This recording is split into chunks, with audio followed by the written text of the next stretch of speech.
चर्चा चिट्ठा में आज हम बात करेंगे पुतिन के मनपसंद युद्ध की। एक ऐसा युद्ध जिसके लिए नेटो के 1 लाख सैनिक पोलैंड आने को तैयार हैं और नेटो सैनिकों के इस मूवमेंट के प्लान पर नेटो ने भी अपनी हामी भर दी है। तो सवाल है कि क्या यूक्रेन के साथ साथ पुतिन पोलैंड से भी युद्ध करने जा रहे हैं?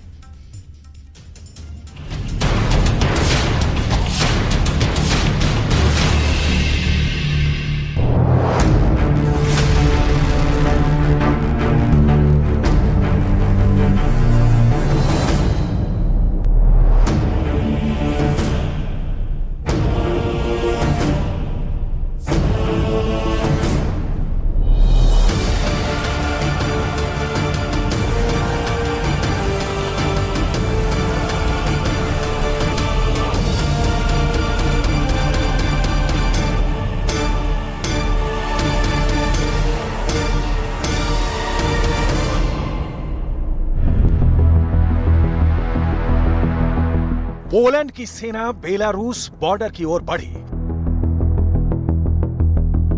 बेलारूस से लोहा लेने के लिए अड़ी। दुनिया दूसरे युद्ध से डरी।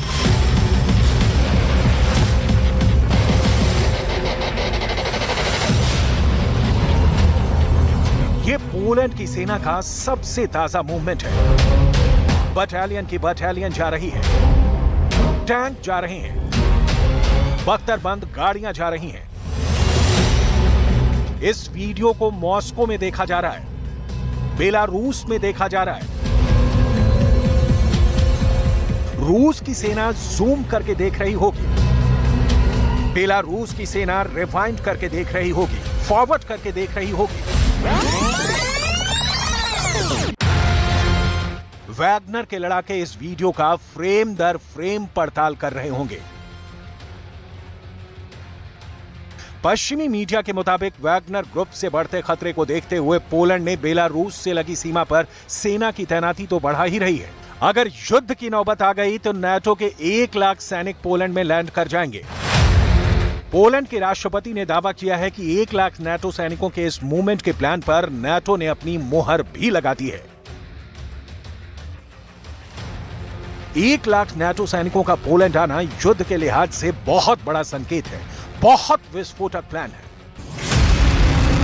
क्योंकि इस प्लान के तहत नाटो की 1 लाख सेना पोलैंड में दाखिल हो जाएगी। नाटो के फाइटर जेट पोलैंड आएंगे, नाटो के घातक टैंक पोलैंड पहुंचेंगे, नाटो के बख्तरबंद गाड़ियां पोलैंड आएंगी, नाटो की स्पेशल फोर्स पोलैंड में होगी। पोलैंड की सबसे बड़ी टेंशन इस वक्त बेलारूस बना हुआ है, क्योंकि पोलैंड के पड़ोसी देश बेलारूस में रूस की कई खतरनाक मिसाइलें तैनात हैं। रूस के परमाणु बम भी अब बेलारूस में लग गए हैं। इसी वजह से पोलैंड को डर है कि यूक्रेन की मदद करने पर पुतिन आज नहीं तो कल उस पर भी हमला कर सकते हैं, क्योंकि अमेरिका और ब्रिटेन के बाद पोलैंड ही यूक्रेन का सबसे बड़ा मददगार देश है। पोलैंड पश्चिमी देशों और यूक्रेन के बीच सबसे अहम कड़ी है। पोलैंड में अभी करीब 10,000 नाटो सैनिक तैनात हैं, जिनमें से अधिकांश अमेरिका की फोर्स है।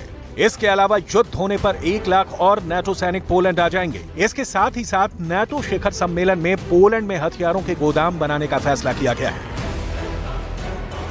वजह साफ है, पोलैंड सीमा यूक्रेन से लगी हुई है और अमेरिका समेत पश्चिमी देशों से यूक्रेन को मिलने वाली मिलिट्री मदद का रास्ता भी पोलैंड से ही होकर जाता है।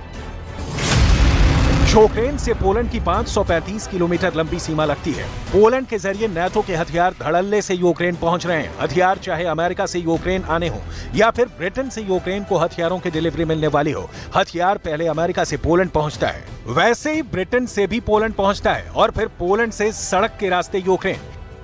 इस बीच बेलारूस में वैगनर ग्रुप के लड़ाकों के पहुंचने से पोलैंड की हालत और खराब हो गई है। पश्चिमी मीडिया ने दावा किया कि पोलैंड इस बात से खौफ में है कि वैगनर लड़ाके कभी भी उसकी सीमा में घुस सकते हैं। इसी वजह से पोलैंड ने बेलारूस से लगी सीमा पर हथियार समेत सेना की तैनाती बढ़ा रहा है।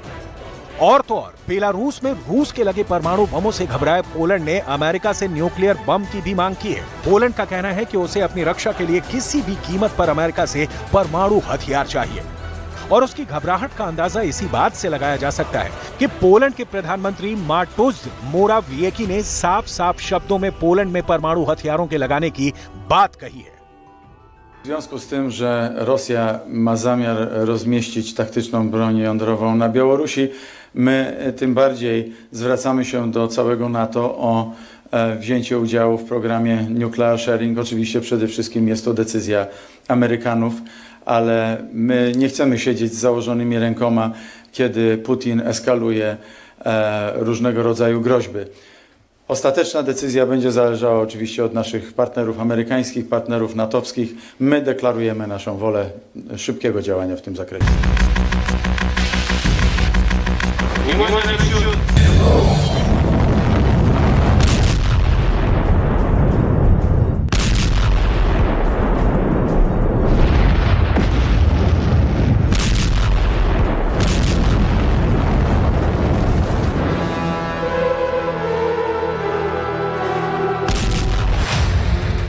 पोलैंड के प्रधानमंत्री मोराविएकी का कहना है कि पोलैंड नाटो के परमाणु हथियार साझाकरण कार्यक्रम में शामिल होना चाहता है। पोलैंड के पीएम के इस बयान को बेलारूस में परमाणु हथियारों की तैनाती की प्रतिक्रिया के तौर पर देखा जा रहा है।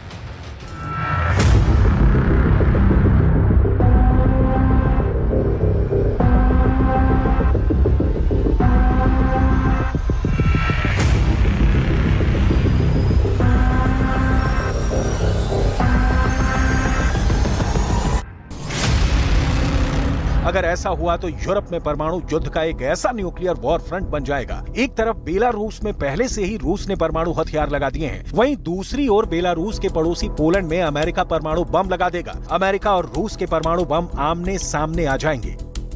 पूरी दुनिया को पता है कि रूस ने अपने परमाणु बमों को बेलारूस में फिट कर दिया है। बेलारूस के साथ साथ रूस के राष्ट्रपति व्लादिमीर पुतिन इसकी पुष्टि कर चुके हैं और परमाणु बमों की पहली खेप बेलारूस पहुंच गई है। और अब बेलारूस के रक्षा मंत्री विक्टर खेनिन ने उस परमाणु बम के मॉडल को लुकाशेंको को भेजकर दुनिया के सामने न्यूक्लियर पिक्चर भी पेश कर चुके हैं। साथ ही साथ बेलारूस से खार खाए देशों को बिना कुछ कहे बहुत ही बड़ी चेतावनी दे दी है। आगे बढ़ने से पहले लुकाशेंको और विक्टर खेनिन के बीच में इस मौके पर क्या बातचीत हुई, इसे सुन लीजिए।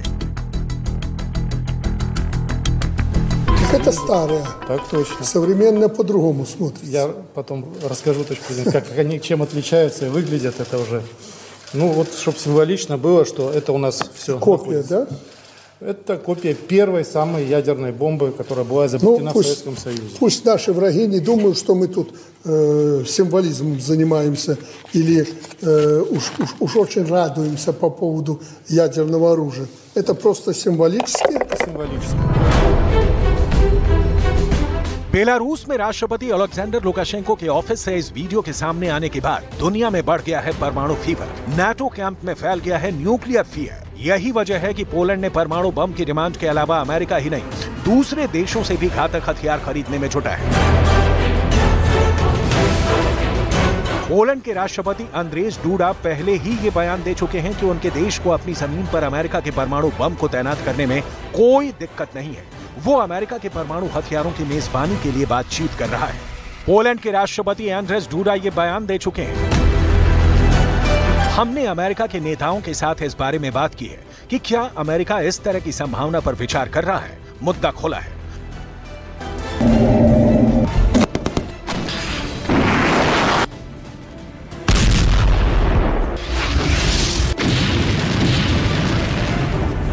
पोलैंड ने आशंका जताई है कि पुतिन यूक्रेन की सेना का सफाया करने के लिए परमाणु हथियारों का इस्तेमाल कर सकते हैं।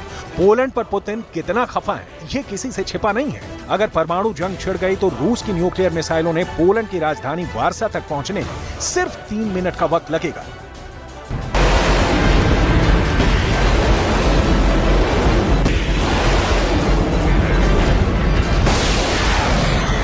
अगर पोलैंड की मांग मानते हुए अमेरिका वहां परमाणु बम लगाने की हरी झंडी दिखा देता है तो पोलैंड यूरोप में 6वां ऐसा देश होगा जहां अमेरिका के परमाणु बम लगे होंगे। फेडरेशन ऑफ अमेरिकन साइंटिस्ट के अनुमान के मुताबिक यूरोप में फिलहाल 5 देशों में अमेरिका के करीब 100 परमाणु बम मौजूद हैं। बेल्जियम के क्लेन ब्रोकेल एयरबेस पर 15 परमाणु बम रखे गए हैं, जिन्हें लॉन्च करने के लिए F-16 एयरक्राफ्ट तैनात हैं। जर्मनी के बुचेल एयरबेस पर 15 परमाणु बम हैं और हमला करने के लिए PA-200 टॉर्नेडो एयरक्राफ्ट की तैनाती है। इटली के एवियानो एयरबेस पर अमेरिका ने 20 परमाणु बम लगा रखे हैं। हमले के लिए F-16 एयरक्राफ्ट तैनात है। वहीं इटली के घेड़ी एयरबेस पर अमेरिका ने 15 परमाणु बम लगा रखे हैं।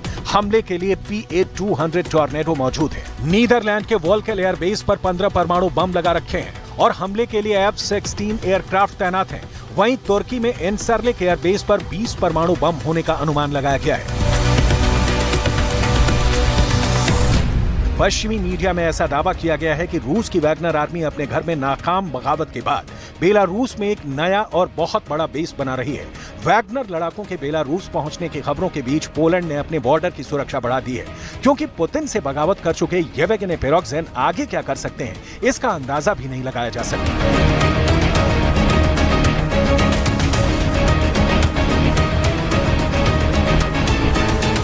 Relokacja sił rosyjskich de facto w postaci prawdopodobnie grupy Wagnera na Białoruś, także i przeniesienie tam szefa grupy Wagnera, więc to są wszystko dla nas takie bardzo negatywne sygnały, które na pewno bardzo mocno chcemy postawić także naszym sojusznikom i generalnie realizacja również postanowień szczytu w Madrycie, to żeby reagowanie NATO było szybsze, to żeby plany obronnościowe NATO były bardziej wydajne, szybsza relokacja żołnierzy, zwiększenie siły grup batalionowych, które stacjonują w naszej części Europy, zwiększenie zasobów militarnych NATO w naszej części Europy. To są wszystko te cele, które chcemy tutaj uzyskać. Pamiętajcie Państwo...